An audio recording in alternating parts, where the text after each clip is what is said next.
आपको एक ऐसी शख्सियत से परिचय करवाना चाहेंगे जिन्होंने एक बहुत लंबा समय समाज को दिया है और राजनीति के लिए दिया है, और आज हम उन्हीं की जुबानी आपको उनका परिचय जो है करवाएंगे। मैम, आपका नाम परिचय? मेरा नाम सरोज गोयल है। मैं सी ब्लॉक 376 में रहती हूँ और मुझे काफ़ी साल यहाँ रहते हुए हो गए। आपने जो राजनीति की शुरुआत की ये कब की, और आपके राजनीतिक गुरु कौन रहे? राजनीति गुरु तो देखिए, मुझे जो है ना, मेरे पड़ोस में ही बीजेपी के कार्यकर्ता थे।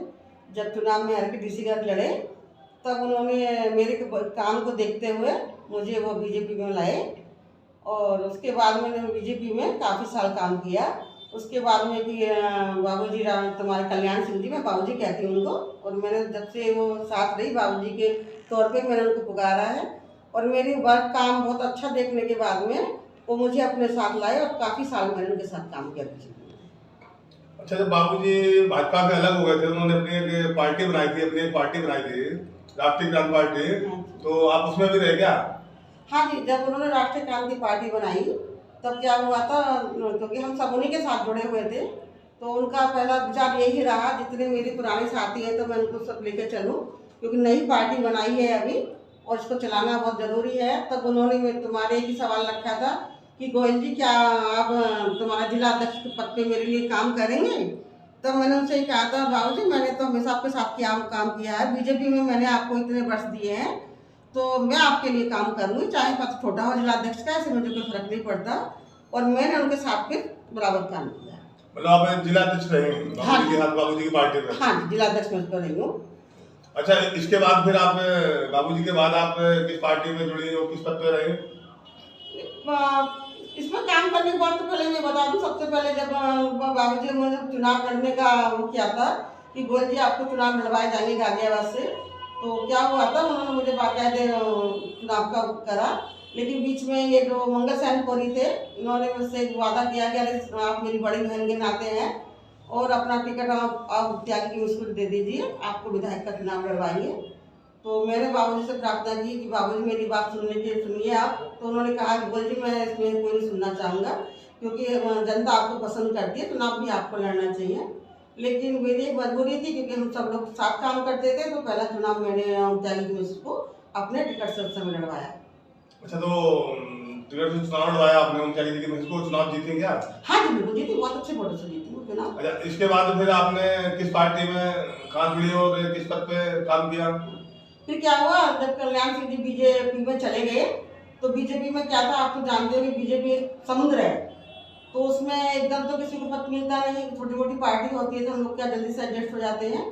बीजेपी में एडजस्ट होना बहुत मुश्किल था, तो बाबूजी ने आश्वासन दिया था कि गोयल जी आप थोड़े से दिन इंतजार कीजिए और फिर जैसे ही तुम्हारा सब कुछ ठीक ठाक हो जाएगा मैं बीजेपी में अपने साथ आपको लेके चलूँगा। लेकिन वो दिन आया नहीं, काफ़ी मतलब 1.5-2 साल मेरा इंतजार भी रहा, ये सोच करके नहीं चली बाबूजी साथ में काम करूँगी, लेकिन वो मौका नहीं मिला।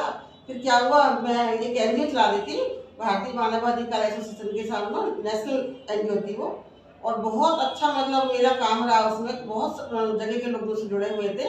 तो उसमें एक बार मुझे तुम्हारे लालू जी के कुछ कार्यकर्ता थे, उन्होंने मुझसे एक बार कहा कि गोयल जी जो है ना, आप राष्ट्रीय अध्यक्ष कुछ प्रोग्राम में बुलाइए श्रोत दुबे जी को, जो उसमें रहती है नोएडा सेक्टर 15 में। मैंने उनको अपने प्रोग्राम में बुलाया था, तो उनको बहुत अच्छा लगा प्रोग्राम में, सोच के कि जनता बहुत ज़्यादा है, काम अच्छा करती है। तो मुझे उन्होंने फिर जो ना एक बार फ़ोन किया कि गोयल जी आप मुझसे आके मिल सकती हो। मैंने कहा बिल्कुल मैडम, बिल्कुल मिलूंगी। तो मैं उनसे मिलने गई तो उन्होंने मुझे एक ही झटके में कहा कि गोयल जी मैंने तो आपको जो ना ये लेटर दे दिया है। मेरे से भी पूछी, मतलब उन्होंने मुझे राष्ट्रीय महासचिव का लेटर दिया, तो मैंने उनसे ये भी कहा कि मैडम मेरी तो अभी जानकारी भी नहीं है, मैं अभी परिषद पिछड़ा नहीं हूँ और पार्टी भी मेरी ऐसी कोई जानकारी नहीं है आपकी। उन्होंने कहा जानकारी तो बाद में हो जाएगी, लेकिन आज से ही आप हमारी पार्टी की राष्ट्रीय महासचिव आप बनती हैं। तो ऐसे मेरा काफ़ी साल के साथ में लालू जी रहा, उन्होंने भी मेरे काम को देखते हुए मुझे रेलवे बोर्ड में 2 साल बनाया नंबर, और मैंने 2 साल मतलब इतना अच्छा काम किया, बहुत अच्छा काम किया। जो जैसे स्टेशन मुरादनगर का स्टेशन था, बिल्कुल भी देखो उबड़ खाबड़ था, उसमें बहुत लोग लगे, किसी से वो आज तक नहीं बना। मैंने उसी डेट सारा स्टेशन बहुत तेजी के साथ उसको बनवाया, वो मेरी इसमें बना हुआ। जितने यहाँ टूटी फूटी जगह थी, जो कहीं बाथरूम नहीं थे, जैसे बुलंद स्टेशन हुआ, ये गाजियाबाद में बहुत सारी कमियां थी, दिल्ली में बहुत सारी कुछ ऐसी थी जहाँ सदर बाजार में हम जाते हैं जनता जाती है। उस दौरान मेरे सारे काम रहे और काम बहुत अच्छे चलते हुए निर्मला भार्गव जी डिप्टी जीएम थी हमारे, उन्होंने काम को सराहना देते हुए कहा कि गोयल जी आपको हम सोचते हैं कि आगे के लिए करा जाए। अच्छा, राष्ट्रीय महासचिव एक बड़ा पद होता है, एक दूसरे नंबर का पद होता है। हाँ जी, हाँ। राष्ट्रीय अध्यक्ष के बाद राष्ट्रीय महासचिव होता है। हाँ। एक बड़ा पद होता है। और रेलवे बोर्ड एक भारत की, जो हमारे देश की जो एक सबसे बड़ा विभाग है, सरकारी विभाग सबसे बड़ा आता है। हाँ। उसमें आप उसकी मेंबर भी रही, तो एक बड़ा पद रहा आप पे। हाँ जी, बड़ा पद रहा उसमें तो। अच्छा, फिर ये आप इतने ऊंचे लेवल तक पहुंचे और फिर क्या दिक्कत रही आपके साथ, क्या दिक्कत रही जो कि आप फिर रुक गए, मतलब आप जो और आगे बढ़ना चाहिए था, आप आगे नहीं बढ़ पाए? रुकी तो नहीं, पासवान जी की पोस्ट में मैंने काम किया फिर, क्योंकि जब तुम्हारे इस पे काम करने के बाद जब तुम्हारे ये रेल मंत्री नहीं रहे मंगलाल जी, तो पासवान जी का रेल में बुलावा आया, उन्होंने मुझसे मंत्रालय में बुलाया मुझे, तुम्हारे की गोयल जी तुम्हारे मीना, मतलब जो मीना कुमारी थी ये, इनके साथ पासवान जी भी थे, काली पांडे भी थे और मेरे कई साथी भी थे। तो सब लोग कहा कि गोयल जी एक बार ऐसे करो, आप आइए पार्लियामेंट पे। उनके साथ मेरी मीटिंग हुई पासवान जी के, और उन्होंने मुझे कहा कि गोयल जी मैं चाहता हूँ कि आप मेरी पार्टी में आए और काम करें। तो पहले तो मैंने मना ही कर दिया कि मेरी अब राजनीतिक इच्छा नहीं है, क्योंकि मैं एक समाज सेवा की इच्छा है और मैं बहुत साल से जो कर रही हूँ उसी में मैं रमना चाहती हूँ। वो कहने लगे नहीं नहीं गोयल जी आपको मेरे लिए काम करना है। तो मैं उनके पहले तो उन्होंने मुझे राष्ट्रीय महासचिव पे लिया, उसके बाद में उन्होंने 6 महीने बाद मुझे इसकी राष्ट्रीय अध्यक्ष बनाया। उसके कुछ समय से क्या हो गया कि जिसमें मेरी परेशानी रही, कुछ ऐसी समस्या घरेलू भी रही कि मैंने अच्छा, आपके साथ कुछ निजी समस्याएं भी आई जो आपको थोड़ा राजनीति से थोड़ा पीछे हटना पड़ा? हाँ, मुझे कम से कम 2008 से ये मुझे राजनीति को छोड़ना पड़ा, क्योंकि समस्या बीमारी कुछ ऐसे चलते चलते मुझे 10 मतलब ये 2008 से मैंने काम नहीं किया, उसमें ही मैं समस्याओं में घिरी रही।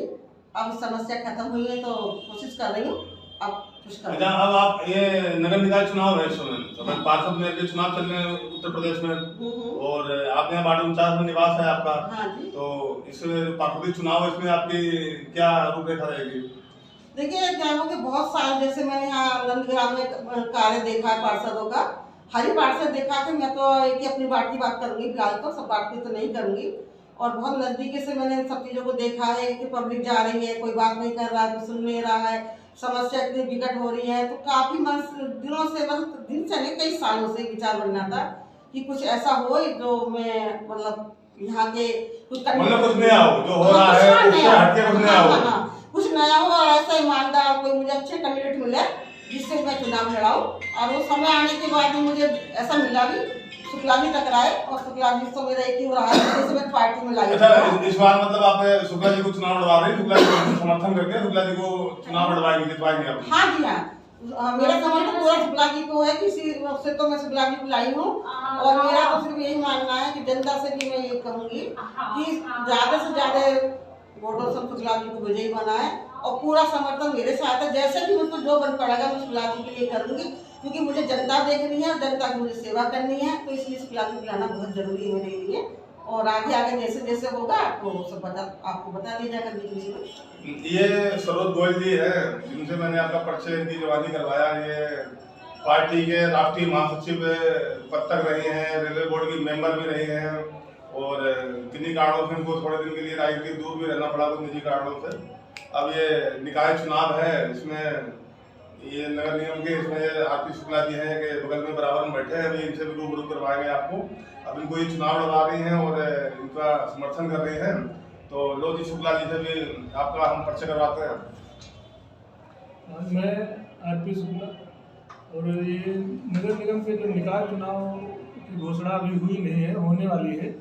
इसमें जो हम पार्षद के प्रत्याशी हैं, इसका सारा श्रेय हमारी बहन श्री सरोज गोयल जी को जाता है। इनके ही मार्गदर्शन में हम सारा चुनाव लड़ रहे हैं, सारी प्रेरणा इनकी है, मेहनत इनकी है, और ये राजनीति में लाने वाली भी यही हैं।